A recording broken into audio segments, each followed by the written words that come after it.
Hello and welcome to Should You Watch, a podcast from Chats, a television podcast where I, Alan, and my stalwart knight of the table, Magellan, talk about television and whether or not you should add it to your queue because it's new and it's airing and we watched it and we have thoughts about it and we watched it in chunks and we're going to tell you about the chunks and that's the fucking premise of the podcast.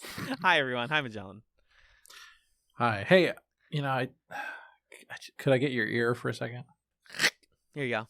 I was just thinking, you're looking for a new co-host for the podcast. And, have you considered my darling son? We have talked before. Hold on. How old is your son? Don't tell me he's like, as long as he's not a preteen or younger, that's fine. I'll definitely say yes. Is he younger than 13? He's 3 years old. Fuck. All right. But I do need a co-host. I really need a. We'll talk. Thank you. We'll talk. Whispers to the audience. We're not gonna talk. I wish there were like turns to the audience in House of the Dragon as if it was House of Cards, but you can't have two house shows and House, of course. She-Hulk has turns to the audience, and they're really annoying because it feels like they just want it to be Fleabag. Wait, really? Yeah, that's the thing in the She-Hulk comics. Okay. She-Hulk is fine. I think it's like surprisingly good. They don't know how to write a legal drama though, but they literally have said that. They're like, we never knew how to write a legal drama, so we made a comedy instead. Got it. Anyways, we're not here to talk about She-Hulk. I'm doing the Doctor Strange hands, even though we're not in the MCU tonight, folks. That's really exciting. Why? What are you emoting that those? It's like the Spider-Man hand, right? But kind of flat, or like the Italian, or like the I'm a speaking Italian like racist hand motion. I'm doing that where like my fingers are pinched. It's complicated. Regardless, I almost said regardless in Arabic. What's going on? Wait, do that. Muhim, like it's not. Okay, that's anything. Cool. Regardless, folks, we are here to talk about two currently airing television shows that are all over the internet. There's so much discussion of them. They're both coming from the legacy of a long-running fantasy series, and they are both prequels to said fantasy series set thousands of years in the past to protect the writers and creators, or hundreds in the case of one of them, to protect them from overly referencing the present, but also they still do a little bit of it. And if you haven't guessed already, we're talking about HBO's House of the Dragon, the prequel to Game of Thrones, and George R. R. Martin's The Song of Ice and Fire. And we're also talking about Amazon Prime's The Lord of the Rings, The Rings of Power. Yeah. Now, you may be thinking, but Alan and Magellan, don't you guys usually talk about a whole season of TV on this? No, hold on there, Jimmy. What the hell? Huh? Okay, just wait a second. Just hold on, Jimmy. Stop. Relax. Jimmy. This person named Jimmy listening to our podcast is scared right now. Stop it, Jimmy. Rings of Power has aired 4 episodes as of this recording. The 5th episode would have aired tomorrow, but because of our recording timeline, we wanted to do just the sort of halfway through the season check-in. Because Rings of Power is going to be 8 episodes, House of the Dragon is going to be 10, and House of the Dragon has aired 5. So we're basically hitting both of these from their exact halfway point. Yep. To talk about what we think, what we feel, and then we're actually going to come back next month and conclude these discussions. Yep. In a part 2 about how these shows conclude their first seasons. Yeah. So let's start by talking about House of the Dragon, yeah? Yeah, I'm kind of curious before... Well, do you want to do this at the end? Like, there is...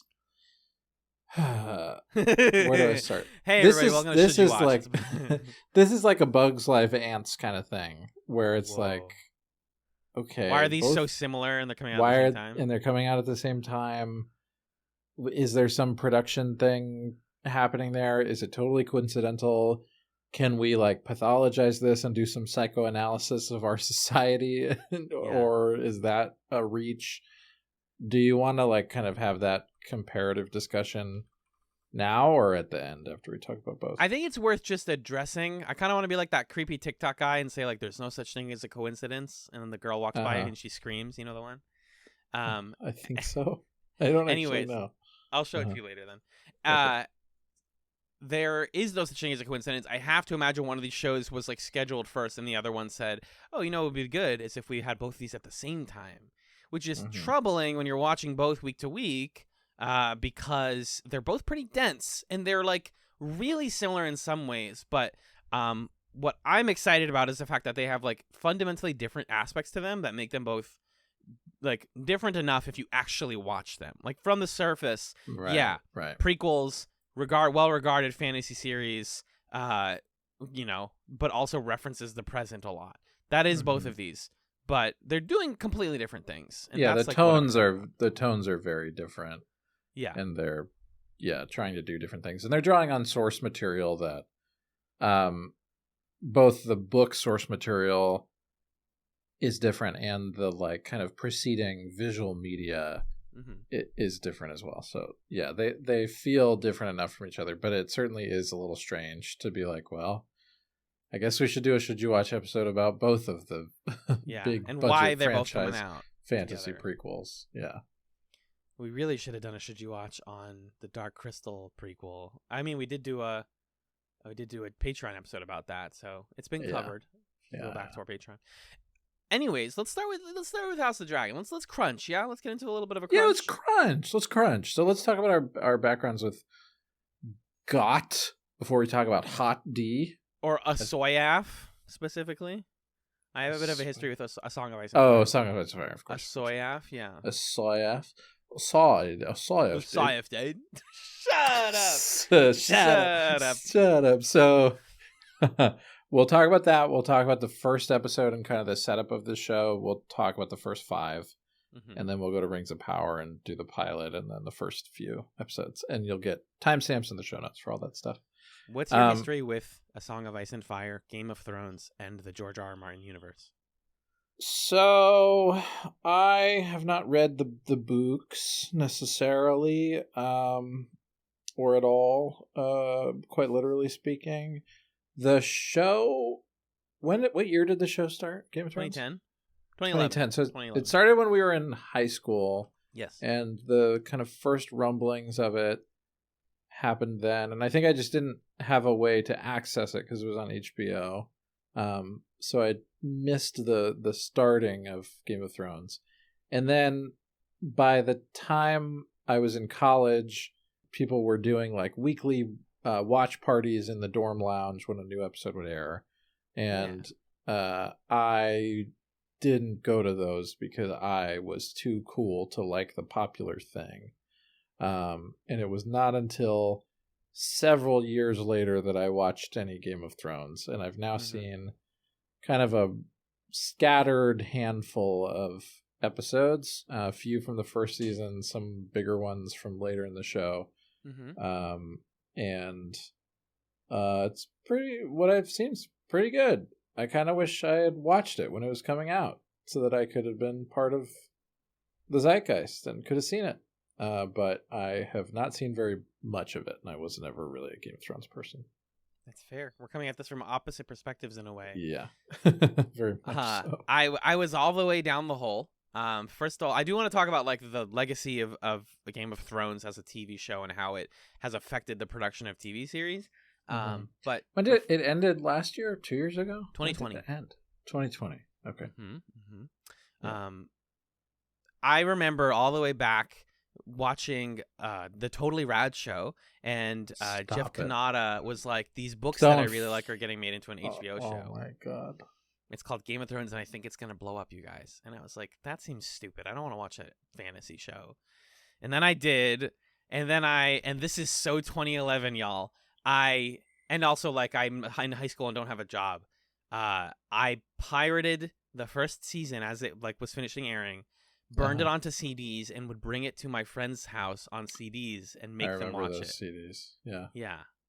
I had most of the first season on like DVDs, which was great, and I like got a lot of my friends into it, and then Why did you I have like get me into it? because you were always busy. You were busy being sad in college.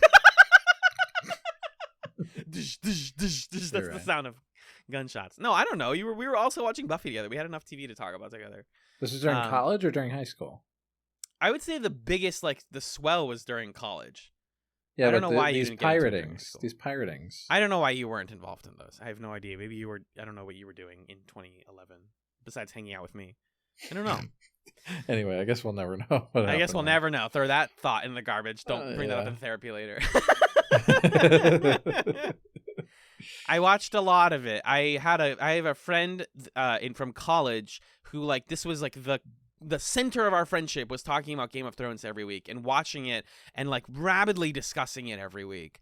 I was in the trenches. I was on Twitter. This is to the point of like why I don't think you would have loved being in the fandom, is like being online during Game of Thrones meant like people were so free with spoilers back then that it was like this show like invented TV, Twitter becoming useless during TV premieres. Like this was the show that did that for me. So I just was super frustrated by that and like had a ton of stuff spoiled for me. At some point between season 2 and 3, I read all of the books. I own all 5 of them that have been released so far. I remember reading the last one like the year it came out, like 2012 or 2013. I saw probably like a year or two after it came out. And I was like, great, I love this. And then they kept going, and the show kept going and going and going. And then it famously burned a lot of goodwill in its last season by being a cobbled together mess of George R.R. Martin's notes from an unfinished manuscript, and kind of concluded as one of the clunkiest finales ever known. And as a result, there was like so much bad blood towards the franchise for a while. So to the point, just to get into our series here, I think House of the Dragon is sort of the franchise's attempt to apologize and to restart this franchise because, you know, it's, first of all, just describing where it's coming from. It's a prequel. It's an entirely new cast, and it's based on a material that, yes, has been written and finished, most importantly. So started and finished. Martin has written out this entire conflict and knows where it's going to go. He's still consulting on this series in a different amount, but they have a finished thing to work from. And, you know, we'll talk about how that succeeds, but that was something I was really worried about getting, like, leading up to this with all the trailers and whatnot, was like, damn, HBO really wants another Game of Thrones. Like, they want another conversation television very badly. Right. And I do too. I miss that, you know? But, like, you just can't do that in 2022. You can't make that specific bit of alchemy happen where, like, everybody I know is talking about the same show. At least I thought that. And then before the first episode aired, I was on an Amtrak, or this is like the weekend that it aired. I was on Amtrak coming back from visiting you. And I remember the bus driver, or the Amtrak driver rather, he said, you know, there was like some noise or like some smell on the train because of like brakes. And he goes, ladies and gentlemen, just letting you know that the smell is actually just the brakes. You have nothing to worry about. Just a reminder that Game of Thrones is coming back tonight. You guys can just watch that and have a good time. Nah. And I was like, oh, fuck, we're back. That was like the moment. I was like, we're going to do it. Wow. So that was me leading into that into the pilot. Long way to say that I have a deep attachment to the franchise, even though I'm positive George R. R. Martin is not going to finish these books. Or if he does, they're going to be even messier somehow. And I did read as well the book, the prequel short story version, The Princess and the Queen, which this series is partly based on. So that's what we got. Let's talk about the pilot. Yeah, let's do it. And I'll just say I also have heard way more people talking about this show than I have not heard anybody talk about Rings of Power. I'll just say that. Fascinating, yeah. Except for roommate of the pod, Charlie, who's a huge Lord of the Rings fan and not big on that show necessarily. Oh, we'll talk. But I've had people at work say, like, are you watching that new thing? I wasn't really a Game of Thrones person, but I'm liking it. Or I overheard someone on the train talking about, like, yeah, I like watching TV. I'll watch, you know, Friends and whatever. And then she was like, to whoever she was with, like, oh, are you watching the new House of the Dragon show? I like that too. Like, it's like permeated the zeitgeist. It is I wonder People if it's more like, we'll never get a show like that again, or if it's also we're just older and like the way people talk about TV in their late 20s and 30s is different than like I'm in college and I have nothing to do except go to class and watch TV. So I think that is like an element of that too. Like maybe younger people are like waiting. I don't know. It doesn't feel like it's hit the same groundswell, and it's also early. Like Game of Thrones this early in its run was not a household name as much. It did extremely well, but it was not like the fucking nuclear missile that it eventually became. But let's start with this pilot, yeah? Yeah, let's do it. 172 years before the birth of Daenerys Targaryen, an internal succession war within House Targaryen begins at the height of its power. is our sort of elevator pitch for this. Right. How does a war begin? What are the rumblings of conflict? Why is it called House of the Dragon? If we know from paying attention to history that they don't have as many dragons later on, what happened is the core mystery in House of the Dragon. How did you feel coming into the pilot with less experience knowing all of that? So I had to verify with you, like, okay, how far back is this? Because there are kind of like cinematography choices in the pilot that are meant to wink at you, like, hey, remember Game of Thrones? And I was asking you, okay, are these people that I know or what's going on? And what you were saying is, nah, it's just saying like, hey, we're the same world. Oh, this blonde young girl's getting off of a dragon. Remember Daenerys? That's you remember? Just saying. And I think the show actually ends up being really successful at what it's trying to do, which is it's trying to make very clear this is Game of Thrones and you don't need to know anything about Game of Thrones at all. Yeah. You are welcome here. You can pretend like you are a part of this thing because all you got to know is everything that you knew tangentially from people talking about this all the time. There's houses, they are not happy with each other, they want power, they're playing the Game of Thrones still in their way. And so I ended up enjoying the show, especially by the second episode, because it was pretty legible to me once I was told that I wasn't expected to know anything. Once you could let yourself stop stressing about that. Right. And then every thing that I did know felt like, oh, I'm such a genius. Like the thing with the dragons and being like, wait, wasn't it a big deal that they like found a dragon's egg or something in Game of Thrones? This is interesting. I know that that's something that I should watch. Or like, did that guy just say that he's a Baratheon? The hell? Does that matter? I know that guy. I know Baratheons. What, you're a freaking Lannister? The hell? What are you doing here? Okay. All right. So it was a pretty welcoming show. And it does a good job of being a good TV show. In quotes, capitalize all those words. So I'm gonna make a compliment sandwich. I'll do some good and then some bad and go right back into the good. Yeah. This first episode really made me miss appointment television. I was like, I want to talk about this with people, and I want to say like, did you catch that Easter egg? Did you catch like that guy in the background, or the fact that like the dad, King Viserys, is making the model that is probably going to be what's in the intro of Game of Thrones, like the model of the Seven Kingdoms. Like he's building that model over time, and I'm like, oh, that's so cool. I want to talk about that. It like made me happy. But then I remembered like tuning into one of these types of shows is like buying into a slower paced, very dark, talky drama, and like I can buy into that really easily because like I watched Game of Thrones for almost a decade. Wow, that's hard to say. Wow, that's basically true though. And I like these actors. I love Matt Smith. I love Millie Alcock. I love Paddy Considine, the guy who plays the king.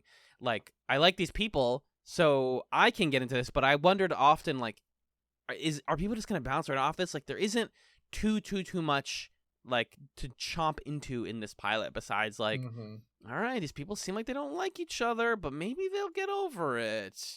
Yeah. And yeah, I think Charlie made a good point. I was talking to him about this show, and he was saying that his frustration with it is it's a show that kind of just wants to give you the stuff on the tin of like, this is a fantasy drama. Like there's violence and there's like sex and there's a big fight, or like, oh my God, this thing's happening. It's like that kind of stuff, and it loses a bit of the stuff that makes the George R.R. Martin books special from what I understand, which is like And then they ate a delicious 5-course meal. And let me tell you all about the food. And like, here's some things that these characters really care about a lot. And like Game of Thrones, I think, does a good job of having a wider ensemble, sometimes to its detriment from what I've seen, and like putting you in on different levels of the like hierarchy of this world. Like, okay, you're going to kind of follow some folks who are maybe closer to the ground. You're going to go to King's Landing and see who's in power right now. You're going to go all the way over here to this totally different part of Westeros, and now you're going to get to know these people.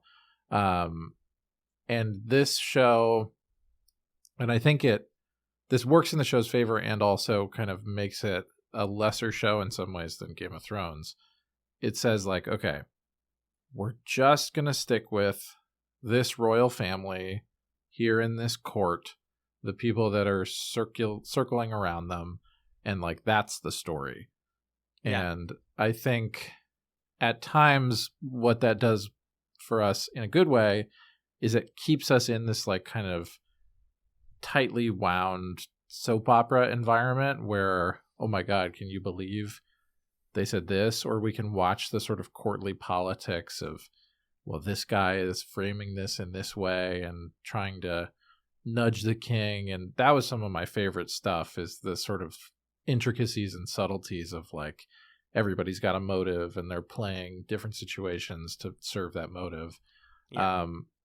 But what works against it is like you're always hanging out with these like fancy noble people, and you're kind of like, yeah, but like who else lives here? Like, yeah, all the people that the fantasy cops just beat up, like I'd like to meet them. Yeah, totally be in this world.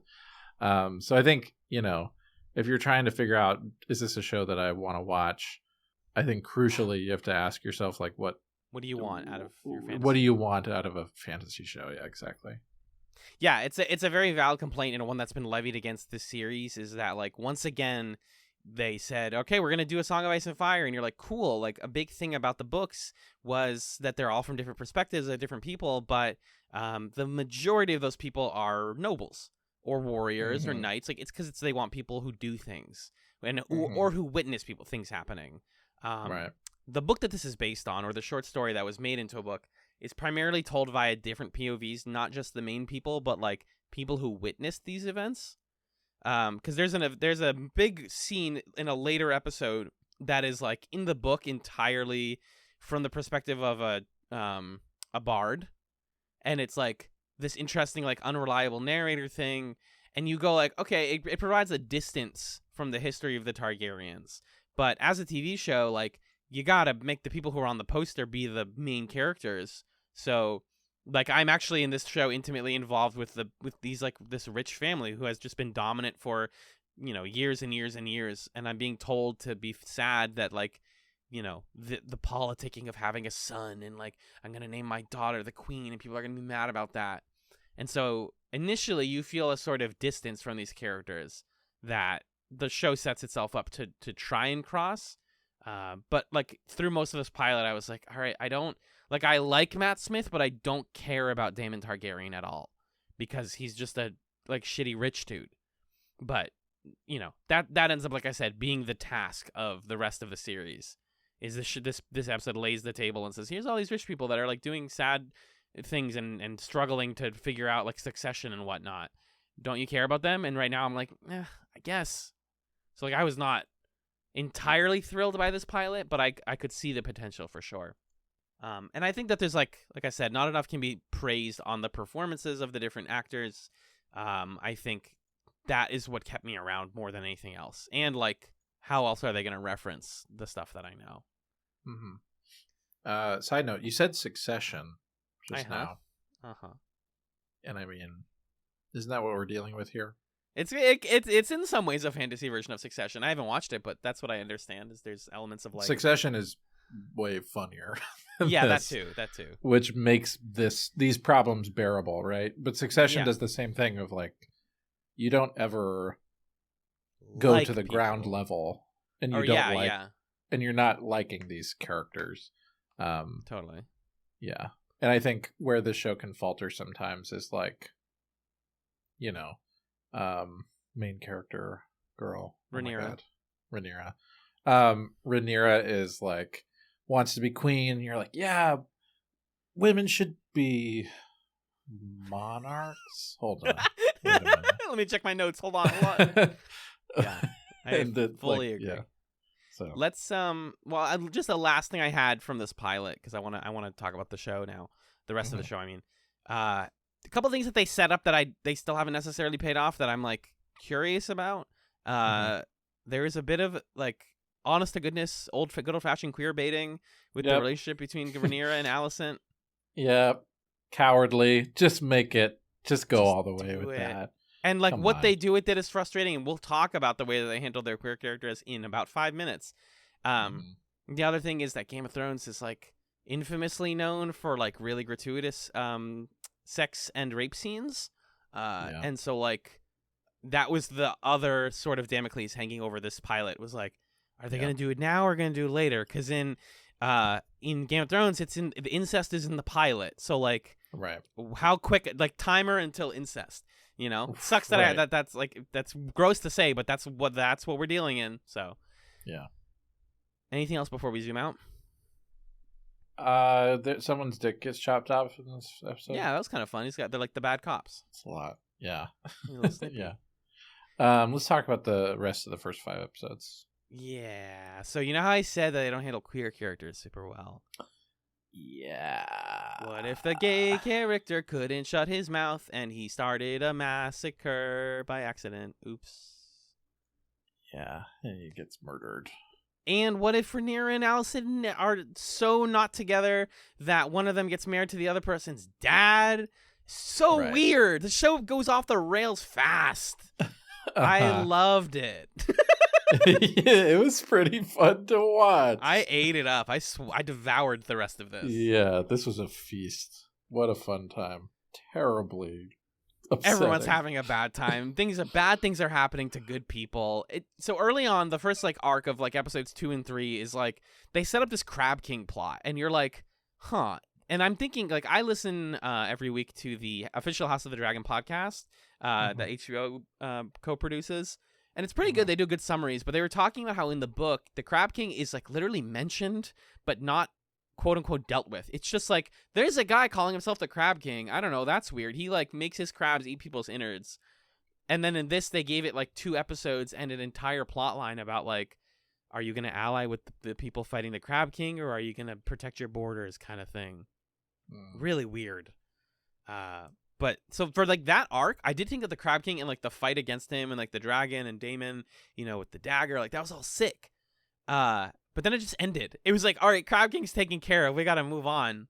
And, you know, for a 10-episode season, I was like, why did we do that? What was the purpose of that? So like from a plotting perspective, I didn't feel like that was super useful, even though it did increase the stakes of the conflict, which they needed. But I just wanted more Rhaenyra and Alicent. I love these gals very much. I think they're both stellar. Yeah. How did you feel going into these? Stuff like that with the Crab King, it felt so I play this board game called The King's Dilemma, which I highly recommend. I think I've chat-sommed it before. But the way The King's Dilemma works is it's a legacy board game where you represent a noble house. You're on the king's court, and every round of the game is like a generation or a king or queen or a regent. And there's a deck of dilemmas that come up, and you have to decide as a group, like, okay, how are we going to rule on this dilemma? You have your own kind of hidden motivations or achievements that you're striving towards that are going to influence how you deal with that. And then events might add things to the decks that they like continue storylines, basically. Right. And so watching this show, it felt exactly like that game where like there's these kind of world events, but they don't really matter. What matters is they give you a set of motivations for the other characters to have who are on the court and like scheming Yeah. and stuff. And that's fun, and it also kind of makes those things feel a little frivolous because you could just make them anything. Like you could just draw any card and it's like, okay, this is the situation and this noble guy feels this way and this guy feels that way. And I really enjoyed watching those scenes, and now that we're talking about the show, it's like, well, thematically, what do they amount to? You know what I mean? I guess thematically, it's a show about like, who do you serve and who do you trust? Yeah. Shout out to Crusade. always great show. I sorry, I'll let you finish your point. No, go ahead. I think though, like we were talking in that pilot discussion about like why do we care about these characters, and where that turned around for me was like Rhaenyra is dealing with like actual issues that feel believable and realistic and very human beyond just like, it's not just like a teen drama of like, I told my best friend that I lost my virginity. It's like there's way more severity to that because quote like her losing her virginity like matters to the politicking that's happening with her best friend also. Right. And the optics of it being it almost being with her cousin, because like spoilers, they do the her incest uncle. Thing. Yeah. Or uncle, excuse me. I always think he's her cousin. Uncle. But then actually it's with her knight. And then that incredible moment where Alicent is talking to the knight in episode 5. And she's like, hey, what's up? And he's like, I did it. I had sex with her. And she's like, oh. And so to my point, though, like all of these small scenes are part of a grander history about like how does a war begin. And the show doesn't make that abundantly clear because like if you don't like know what's going to happen, then you're just like, oh, these people are like mad at each other and they all hate each other. And like, what does that amount to? But knowing like the broader picture is that this was a book about the family and not about Rhaenyra. Like the Princess and the Queen refers to Rhaenyra and Alicent. Spoiler, like again, it's going to be about the two of them butting heads. And like, that's really interesting, but the conflict that matters is a lot bigger. And so these individual scenes of like the hunting party on paper don't really matter in the sense of like what happens doesn't matter. But Lord Viserys barely being able to stab a boar or a stag to death properly means that like he's getting old. He's not respected as much. And that's why during the wedding scene in episode 5, people just like walk in while he's talking because like that dude's limbs are falling off. We don't care about grandpa anymore. He's a freaking shitty grandpa.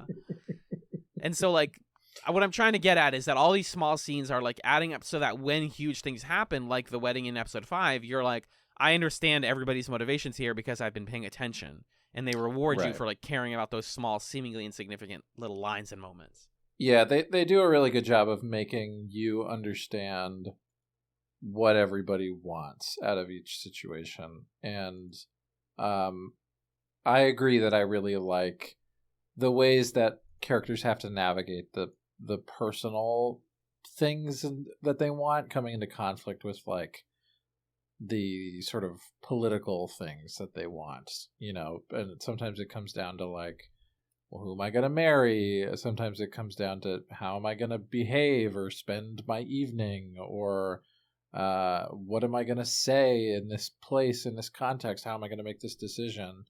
Those are things that it's compelling to watch characters navigate those moments where they have to weigh kind of like two desires and figure out which one is the one that's going to win out. And watching characters choose the political over the personal is like a heartbreaking thing to witness, and only makes things more tense and worse for everybody. Like one of the moments that really got me that I thought was so great is in one of the later episodes when Alicent basically believes Rhaenyra's story to the point that her father gets dismissed. He was the king's hand. Yeah. He gets dismissed. And then he's leaving and she's like, amazing if you scene. Had just like not tried so hard to get your grandson, my son, to be the heir. And then he's like, daughter, they're like Rhaenyra is going to become queen and kill your children to shore up her like right to the throne and her kids' right to the throne. Yeah. So like, don't get mad at me for politicking because you made this uncalculated personal decision and fucked yourself. And Right. like now the storm is coming and it's raining down on you and your children. And that was a moment where I was like, hell yeah, this is what this show can do. That's super awesome to watch. And we're going to be able to talk about that a lot more when we return to the series, because a lot of these conflicts are building towards, we saw in the preview after episode 5 that there's going to be a time skip. So like these are characters who will live with this bitterness and this worry for like a long time. Like, you know, I think it's like at least 10 years. Because all the actors get replaced, all the primary cast gets replaced. A lot of them do. Which doesn't make sense to me, but I think it's enough years to justify it, but it's also like kind of a cool stunt thing to be like, it's the same people, but we shuffled them out, and now it's like less weird if they do sex stuff.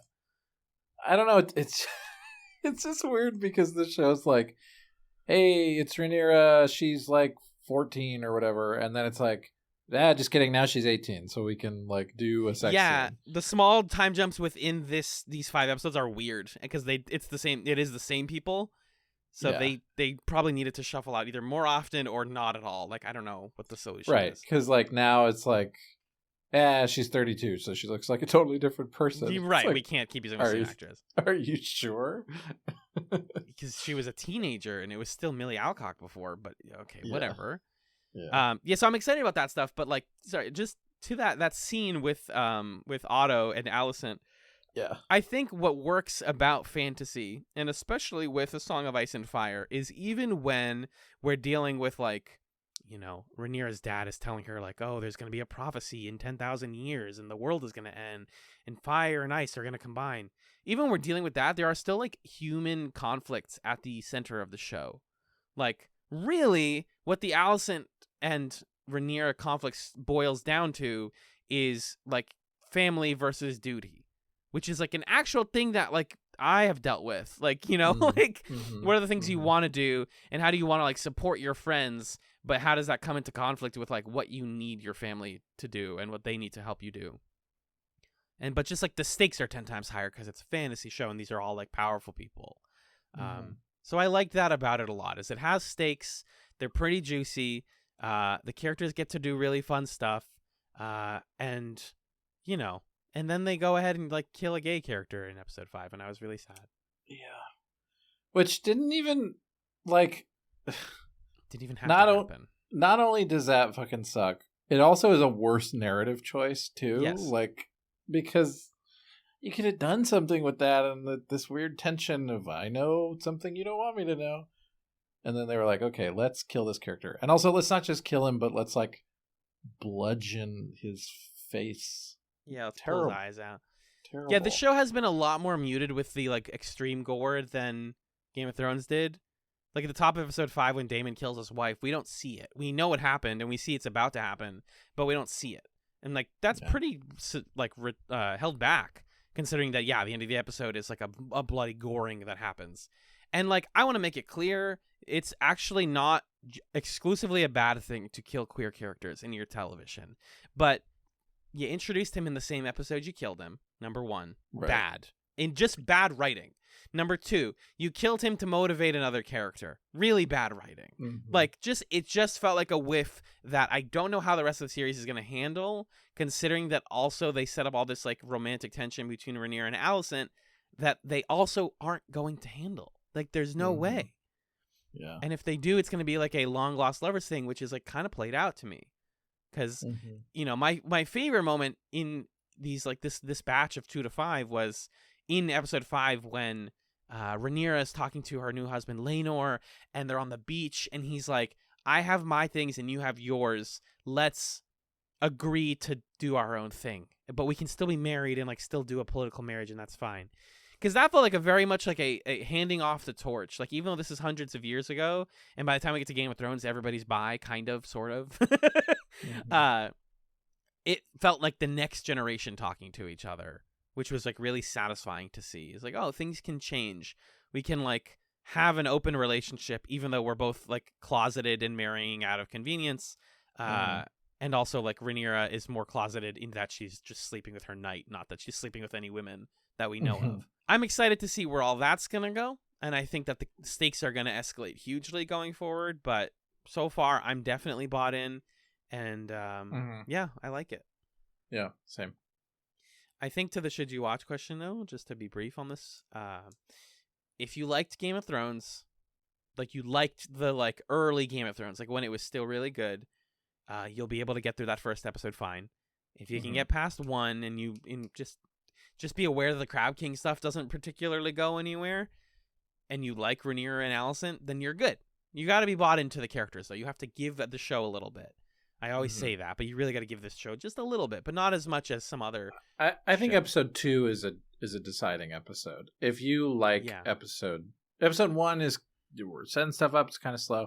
It's a little too long. Yeah. If you are enjoying the show by the end of episode 2, that's what it is. And if you don't like it, I wouldn't watch any further than that, really. Agreed. But we'll be back to discuss the second half next month. Yeah. Before we go, we watched another show, though, Magellan. Yes, we did. We watched The Lord of the Rings, Rings of Power.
Now, I only watched the first 2 of this one. You've seen the first 4.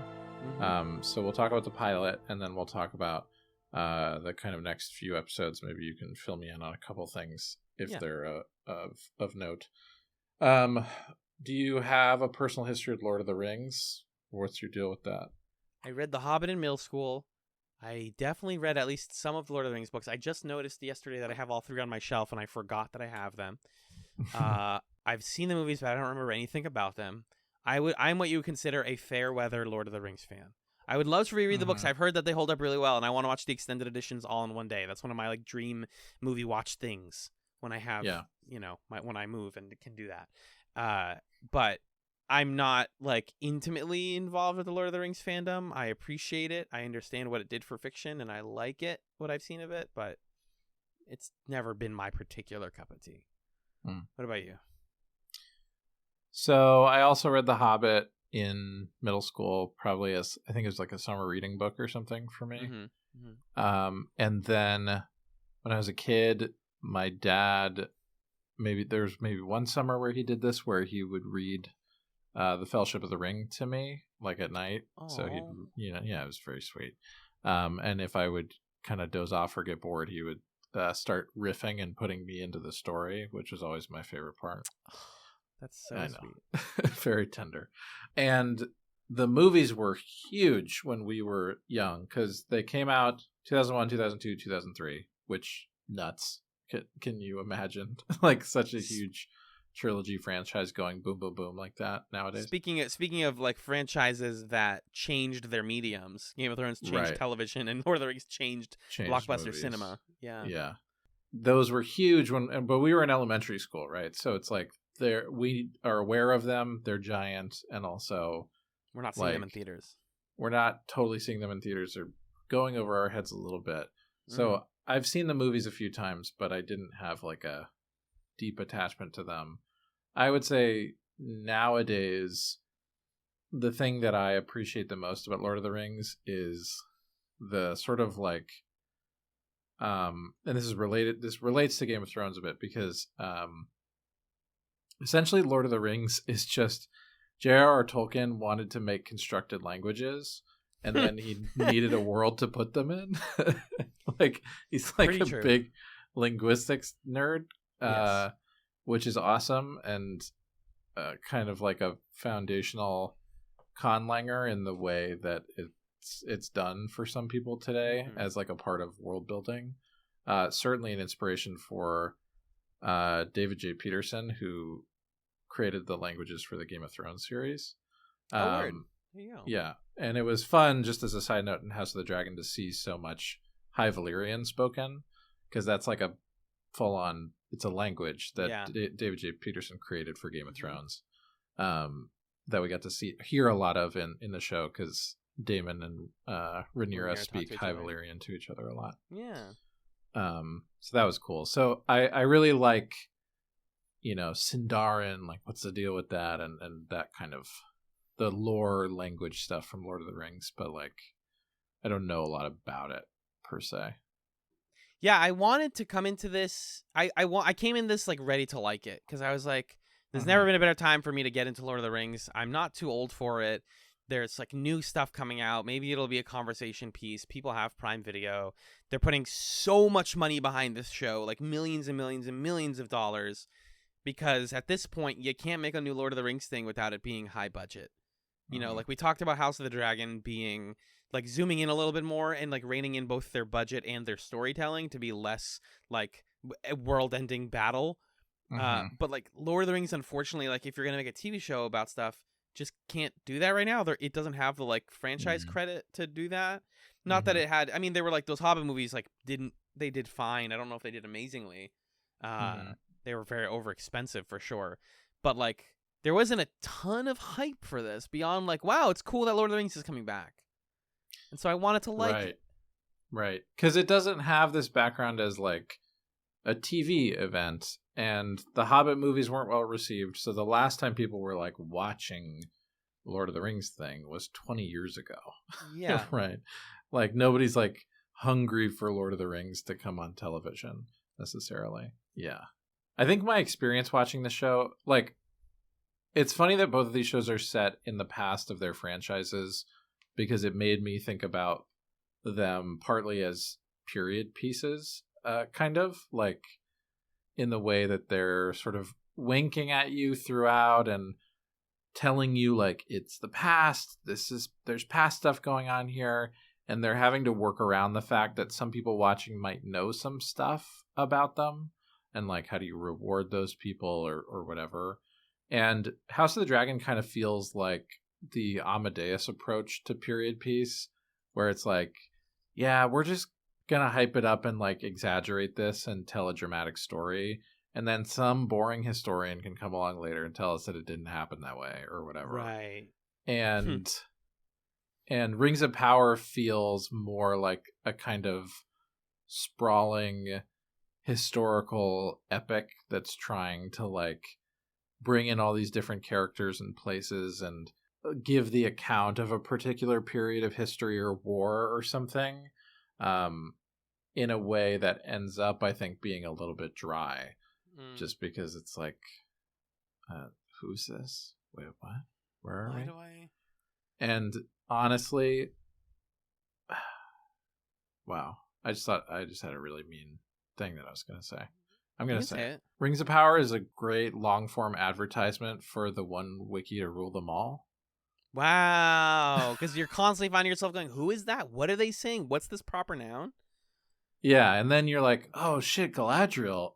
I remember her from the movies. And then you read about Galadriel Bingo. And you're like, fuck yeah, Galadriel's awesome. And I would honestly rather read the wiki than watch a ton of this. God, that's show, so man. damning and so true. God damn it. Guys, and I'm sorry if you're a Lord of the Rings fan, and if you're a Rings of Power fan, talk to me. I'm really open-minded. I want to like this show more. But going right into this pilot, it doesn't there's just nothing to chomp into. It's like it's resistant to caring about anything because there's so many plots. They happen so fast that like I feel bad for the actors putting in these performances over so much CG and so much makeup and costuming that I'm like, I barely see the human under this. Like this isn't about Majel and I love shows about people. And so like yeah, maybe I went into this like inclined to not like it, but like I said earlier, I wanted to like it. I truly did. And I too, Magellan, had the exact same thought in the pilot of like, dope. I know what Sauron is. I know who Galadriel is. She's gonna grow up to be that other older elf. That's sick. Cate Blanchett. That's so good. What is this backflip scene where she's fighting an ice troll? Why? What is? And like the way that they handle hobbits, but not really hobbits, is like I'm not a lore guy, but like I understand why lore people are annoyed about that. The Harfoots, who occupy one entire plot in this show, and one of the Harfoots discovering a giant man, are the Gandalf, by the way, or what's going on there? That's a theory. Okay. We don't know yet. They are not hobbits, but they are like they're like fucking a precursor race or something. Yeah. Like they will probably, some of them will go on and evolve into hobbits, but they're fundamentally different because it's like they travel instead of hunkering down into bunkers, but like they are just like the girl looks like Elijah Wood. You guys, you did that on purpose, yeah, right? So like the show needs to be like this show is referencing Lord of the Rings the movies in like somewhat more subtle ways and somewhat more annoying ways than House of the Dragon references Game of Thrones. Yeah, because it's like, guys, I know what Galadriel's going to go on to do. Like, I know what Sauron's going to come back. So, like, why are you making people go, like, is Sauron going to come back? I don't know. And it's like, guys, obviously he is. That's how this works. And so it's kind of this, like, dramatic irony that I didn't find particularly exciting. But there's light, you know. When Galadriel in that first episode goes on the boat and there's a bunch of light, that's light. Then she gets off. I described the plot of the first like couple episodes to a friend of mine who likes fantasy very much, and she was like, "That sounds amazing. Like that sounds so interesting. It sounds so chaotic and weird." And I was like, "Yeah, it's like the most boring show I've ever seen." She was like, "How?" I'm like, "I don't know. If I read it to you on paper, what's happening? It sounds bananas. There's so many weird things." That's what I'm saying. Is like reading the wiki is awesome. Yeah. So if I just told you what happened, you'd be like, huh, neat, interesting. But looking at it on screen, I got so sleepy. Sleepy watching it. Yeah. The episodes are just too long. They really are. Each one's over an hour long. It's the problem with streaming TV is that we've given everybody the pass to go over 45 and zip past an hour now. And it's like, I know you have a lot to tell us. There's like 6 storylines, but like maybe just I don't want to watch a 67-minute episode of a show that's like episode 3 or something. I'll say this. Rings of Power comes out on Fridays. House of the Dragon comes out on Sundays. I find myself wanting to watch House of the Dragon like on Sunday night. Rings of Power I can only watch if I have nothing else going on that night. Like it just eats an evening. And I'm watching it. I'm caught up. But I don't know why I'm caught up sometimes. Like I kind of am caught up just because out of momentum, and that makes me sad. But like, I don't know. That's our take right now from the pilot, especially. Yeah. So, yeah. Can I go down just a couple of the plot lines so maybe we can see if people are like, wow, that does sound really cool. Yeah, I'm curious.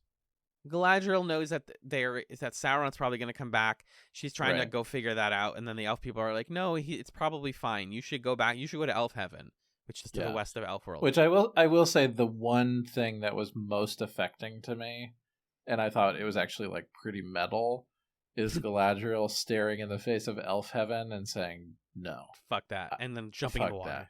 I'm going to go find the evil bad guy and kill him. I was like, hell yeah. So Galadriel is awesome. Maybe the best character on the show right now. Yeah, I think that's right. I like the Dwarf King. Have you met the Dwarf King yet? Durin, yeah. I saw this. He's in the second episode. He's a thotty. He's cute.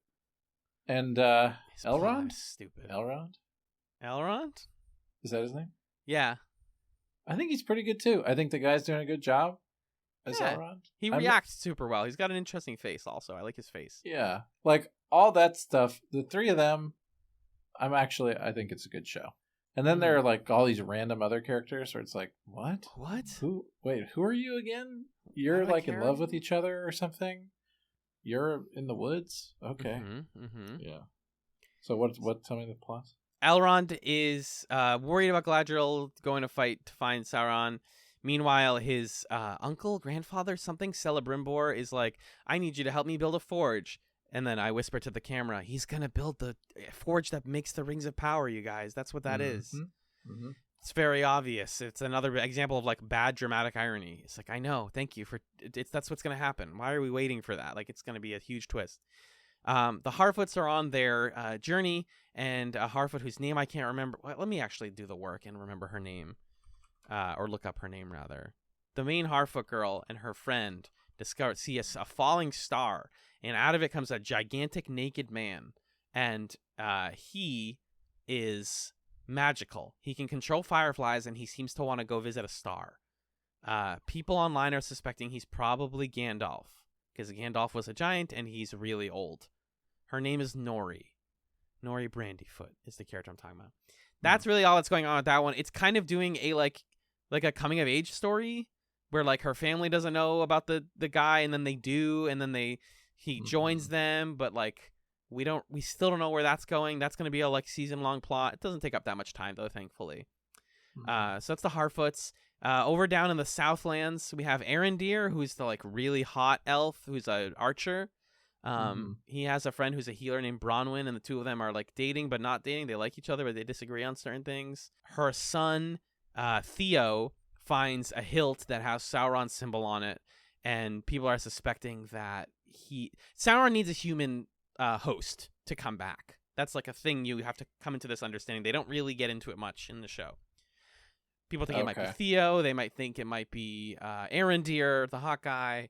They think it could be like 8,000 people. It could even be one of the people that Galadriel goes to visit. There's all this stuff. I see. Okay.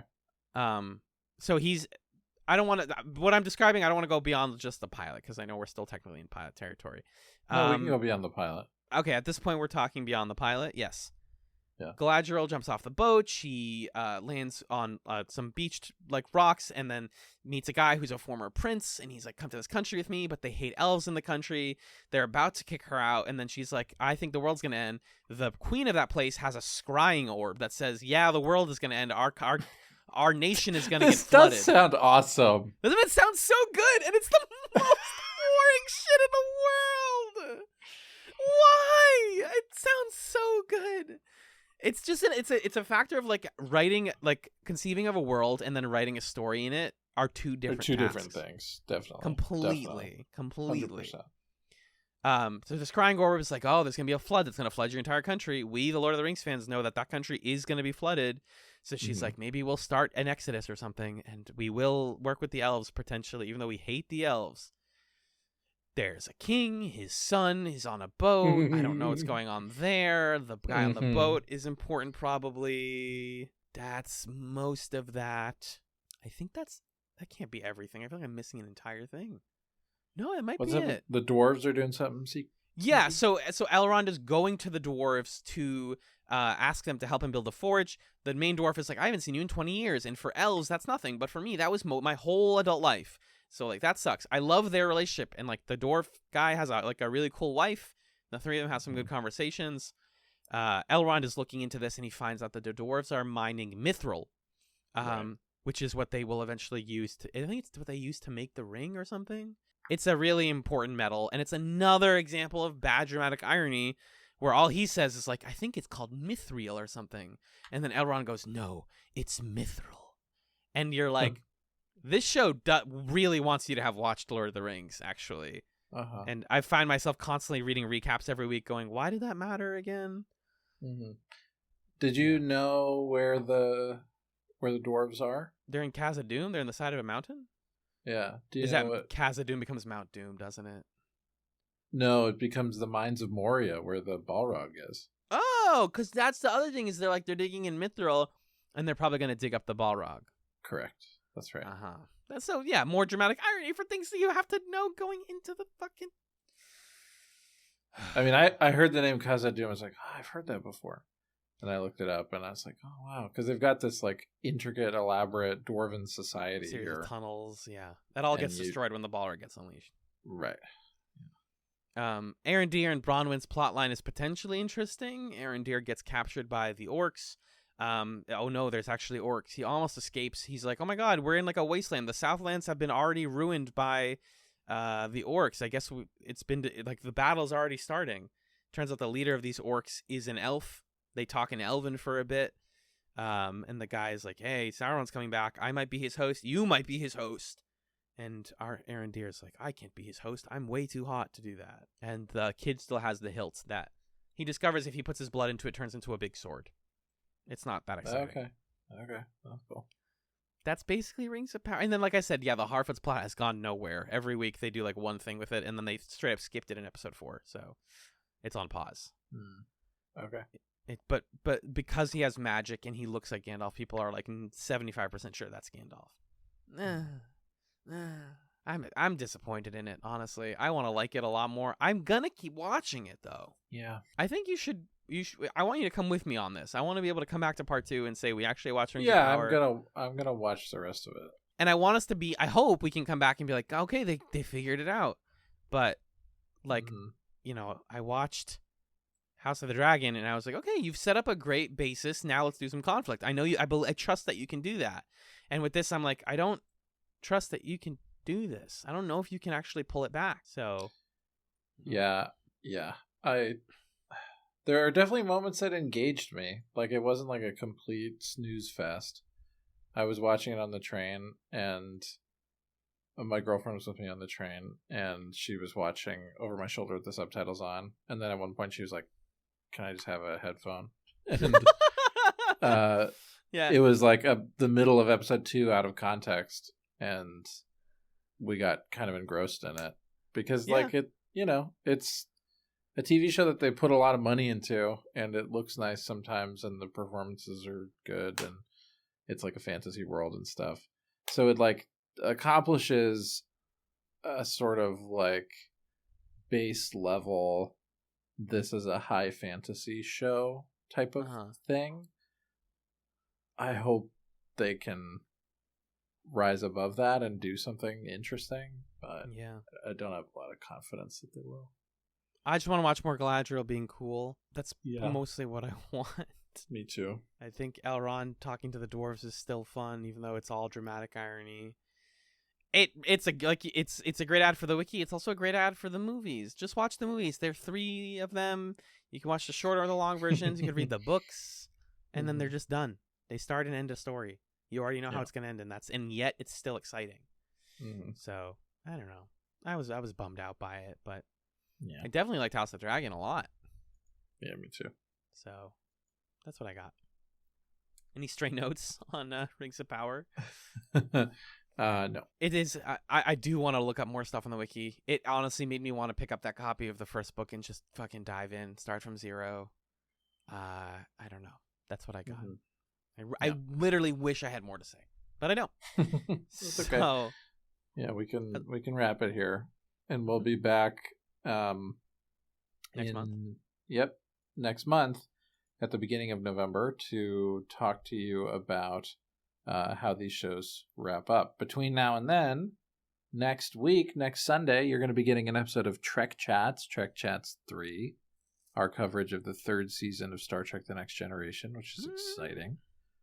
The following Sunday, we will be re-releasing the pilot chats of Sense8, because Sense8 will then begin the Sunday after that, October 23rd, and that'll be our season 15. So we're still in this kind of in-between time where we're doing a couple fun things, ramping up to a new season, and then you can jump on with us season 15 starting on October 23rd with Sense8. Fantastic. Yeah. Alan, where can people listen to you on other shows? My main other show is The Hunter's Quorum, which is a podcast where my friend Six and I talk about the monsters from Monster Hunter, the video games. And we also have rated and discussed Pokemon, all 800 plus of them on there. So it's a pretty long feed. It's a lot of fun. Good comedy stuff over there. I'm also on Talking Marketing, which is a bi-monthly marketing podcast that I host as part of my volunteer job with the American Marketing Association in Boston. And we interview marketing professionals, and I have queued up several episodes to air for the next couple of days, for the next couple of weeks. So, yeah, you can check that out wherever you listen to podcasts, both of those. The Hunter's Quorum and Talking Marketing. What about you? You can hear me on another podcast that is a video game book club called Super Smash Echoes. I host it with my friend Justin. And every month or so, we play a game related to the Super Smash Bros. Franchise or the characters within it. And we talk about it, and it's a fun time. Super Smash Echoes. Check it out. Meowth. Meow. That brings us to our plug zone, folks. If you would like to email us questions, comments, concerns, and tell us that we're wrong about the Rings of Power, chatzpod@gmail.com. That's chatspod@gmail.com. We're also at Chatspod on Twitter, where you can get updates on Should You Watch, as well as our main feed show, which is Chats the Television Podcast, sort of a weekly TV book club. And we have a subreddit. It's our Chatspod. If you want to see community-run updates about the show. You can rate us on all of your podcast platforms of choice. We highly encourage you to do that if you like chats. And if you are discovering us via YouTube, thank you for being here. And also give us a subscribe, leave a comment if you have thoughts.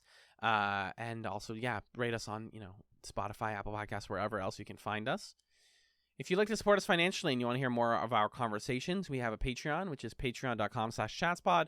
Where at $1, $3, and $5 a month, you get different tiers of content, such as bonus content like Magellan talks about the X-Files. We talk to each other about whatever we want. We do a commentary over movies that are voted on by you, the patrons. Sometimes we pilot shows and then we do a whole season about them. It's a lot of fun. And if you are a $5 patron or more, then you get thanked at the end of every main feed episode of Chats, which this is. So that being said, thank you to Arthur, Jen, Justin, Kat, Lee, Magellan's mom, Marcus, Michael, Nick and Pat of the Brothers at Infinite War, Six, and Stefan. Thank you guys for supporting Chats. We really appreciate you. All things Chats can be found at chatspod.com. And if you like our main feed art, that is done by Camilla. She can be found at Camillastrator on all of the social media. And if you want to commission her to do art for you, that's where you can find her work. That's what we have, folks. For now, we hope you enjoyed this episode of Should You Watch. And thank you to Magellan for being the... I don't want to say the Damon to my Rhaenyra, because that's really fraught. Thank you for being the Alicent to my Rhaenyra. That's gay. Now that's what I call queer baiting. Thank you for being the Alicent to my Rhaenyra, and thank you all very much for listening to Should You Watch, where you should probably be watching.